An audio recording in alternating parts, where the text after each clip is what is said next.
Okay, so it's been about a month that I've been using the Mini BoostPack now, and I went ahead and did make a few changes to it. Just thought I'd make a quick update after a month of use, and show you where I'm at. So here we are at the airport. This little car sat for 10 days, and it's using the BoostPack hybrid, the Mini with the 350 Farad caps. I don't know if it's going to start. This will be interesting. This is the longest time period. So let's just get in here and see. 12.9 volts after sitting for 10 days. Just fine, not a problem.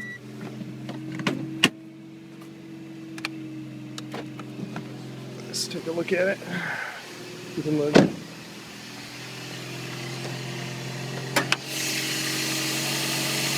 Yep, all good after 10 days of sitting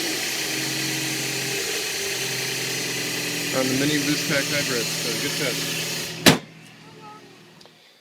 Okay, so I've had the Mini BoostPack in my car for the last 2 months, and during that time I've left my car at the airport. The car sat for periods of, I don't know, 10 days or so and restarted just fine. Very little voltage drop, and the reason is I turned it into a hybrid. On the back side here I have a lithium iron phosphate battery, and you really should research lithium iron phosphate batteries if you do not know about them. Just take my word on it, research them. They're amazing. But anyway, I coupled that with this and made a hybrid pack, and it just worked great for me. All the way up until yesterday afternoon when I tried to jump start my mower, and the mower had a really hard time starting, and I think I did. I think I damaged this battery in trying to jump start the mower. So take note, if you've got this hybrid super mini, 1-2 pound pack here, you may not want to be trying to jump start other vehicles. But anyway, I'm going to check this battery, see if the issue really is that I destroyed this battery. And if that's the case, then I'll replace the battery and I will be on my way and just not do any more jump starting. Some people have asked about the gauge wire that I connected the caps with. I didn't use any gauge wire. Let me set this down and just show you what I did. You can see I've got the negative rail coming off here. And on the negative rail I used 10 gauge, so I guess you could say I did a short 10 gauge right to the bolt. And this is the standoff bolt that I actually connect to the car. But the caps themselves have these tabs. And all I did was solder the tabs to each other. So there's a real direct connection on the caps. Connect in series, I've got some, I don't know, it looks like 16 gauge or 14 gauge copper wire here, doubled over, wrapped around, soldered there to bridge that, and then again over to here. This is not the final way I would do this. I may even 3D print a holder for these so I can make up a nice little pack. But for now, for this prototype unit, this has been working great. You see that I can disconnect the hybrid system here. And this would then work as it did in my last video where I showed the Mini BoostCap, and I tested it for a couple days without the hybrid system. The problem is these 350 Farad caps just discharge too quickly if you don't make it into a hybrid unit. And I really like the hybrid unit. It's light, it works really well. So yeah, let me replace the battery and see where we're at with this. Okay, so you can see the battery that got destroyed when I tried to do the jump start here. It's swollen up a little bit in comparison to this one. There's some really interesting videos on YouTube of lithium iron phosphate batteries being dead shorted and showing what happens when you do that. But what happened to this battery is it had it got destroyed when I did the jump start, and now the voltage on it, with a lithium iron phosphate battery, if you ever get low voltage, if your voltage gets too low, you actually can end up destroying the battery. So that's what went on here, and let me just show you the voltage reading here. You can see it's at 4 volts, 4.9, 5 volts. And they should be up around 13 volts, 13 something. This one has not been on the charger yet, but it's at 13.25. I'll probably just couple this one in, hybrid, in with this pack.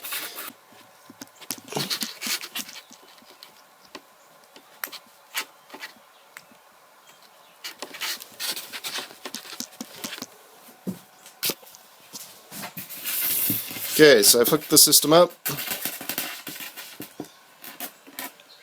and you can see it charged the cap bank up, and we're already at 12.8 volts. So the capacitors charge instantly when you connect it, and pull very little out of this 4.2 2 amp hour battery. So that was pretty much instant charge in the caps, which is going to give me my cranking amps in this pack. I just want to check the balance on the caps because I have no balance circuit on this. And if I check between each of these caps connect in series, I can figure out whether or not they're staying in balance. So just going to do that real quick. We're at 2.1 volts. We're at 2.23. So there's a slight difference between, well, it's 2.135 to 2.234.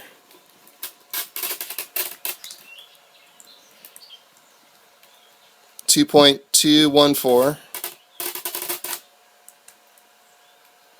2.234. Let me move this over here. 2.244 and 2.59. This is close enough for me because I'm always staying below the total max voltage on this unit.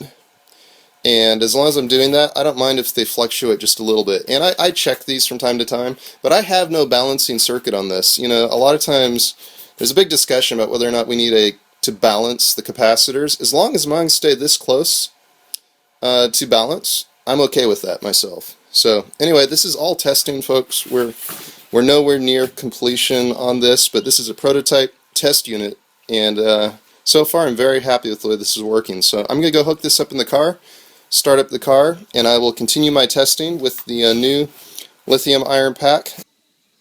Okay, so you can see I've got the unit bolted back up in the car here, and before I put it back in the sock, I've been keeping it inside this wool sock, but before I put it back in there, I'm just going to start up the car and do a test. So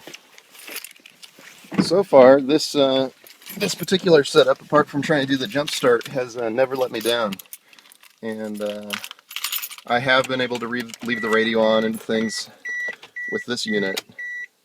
So you can see the voltage there is 13.2 volts. Let's start it up.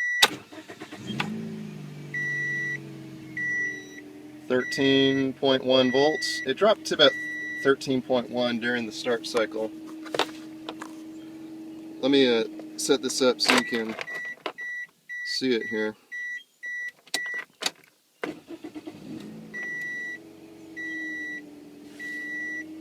So it dropped down to 12.5 and then bounced right back up to 14. Starts right up, drops to 12.4 and then climbs back up.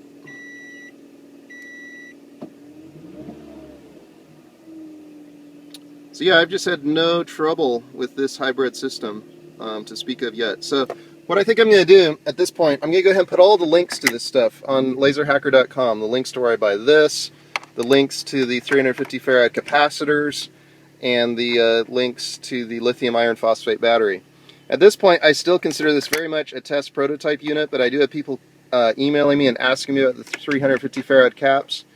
I was very happy with the 2600 farad caps and never had an issue. The 350s, man, I was just amazed that they even worked. And then running them as a hybrid, they work very well for me. But this is a Scion XA 4-cylinder car. You might want to look at the Scion XA and compare the specs. I have no idea how well this will work in other cars. But it's been working well for me, and I've had no issues whatsoever other than when I tried to jump start. So I don't recommend any jump starting with this kind of a unit. But apart from trying to do a jump start, I've had no issue. It's stayed balanced, it's stayed functional. So for a 1 to 2 pound battery pack, this has really been working well for me. Okay, so it seems to be working well again, so I'm going to just put this back in the sock and get it ready to go here. But a real quick funny story. You know, I came up with the BoostPack capacitor battery system after going in to have my oil change. And I had an oil change done, and the guys at the oil change shop tested my battery, and they said, you know, you're going to need a new battery. And I said, well, hold off on replacing it. And in the back of my mind, I was thinking, you know what, I've got so much stuff laying around from all my other experiments, I can probably just come up with something to replace, you know, the traditional battery altogether. So anyway, as you know, I've been testing these. Everything's been fine. Well, I go back to the oil change shop, and these guys, they work on the car, and they're looking around. All of a sudden, the guy notices this thing here in the sock, and he calls over his buddy, and they look at it. He's like, "You ever seen one of those before?" Then the third guy comes over and looks, and I kid you not, they were pretty intrigued as to what might be in the sock. So they come over, look in the door, and they're like, "Hey, what's in the sock?" And I told them it was capacitors to start the car, and they had quite a bit of disbelief about that. But anyway, just kind of funny follow-up story, and they wanted to hear the car start and wanted to know the details on it. They were pretty excited about the idea of something this small and this light replacing batteries. So anyway, I know it's not right for every application. It doesn't really mean anything to me when people point out the fact that I can't listen to the radio for hours, because with this hybrid I can. With the previous one I could listen to the radio for half an hour. If I sit in my car listening to the radio for half an hour with the car turned off, that's a very rare occurrence. Usually I'm plugged into my iPod with my headphones if I'm parked in a parking lot. So for me, this is working great. Does that mean it'll work for everybody? Of course not. But I'm going to continue to experiment with this technology and test it long term. Okay, I just wanted to point out what I consider to be a really good long-term solution to any issues with this over-discharging. I'm going to get a lithium iron phosphate battery pack that has a PCM. And that module will basically keep the battery from ever over-discharging, isolate the battery from any short circuits. It will really allow this to work as a long-term solution. So if you do leave your lights on all night, it will shut this battery off before the battery experiences any damage. So I'm going to look for a pack that's under $50 that we can couple with these capacitors and make a really nice little setup. But I had these lithium iron phosphate batteries for RC purposes on hand, so I'm using those for now in testing. But as well as this is working, I'm going to go ahead and start to spec a lithium iron phosphate battery with a PCM. And that will just make this the perfect long-term solution for my application. So that's it, folks. Let's all keep experimenting.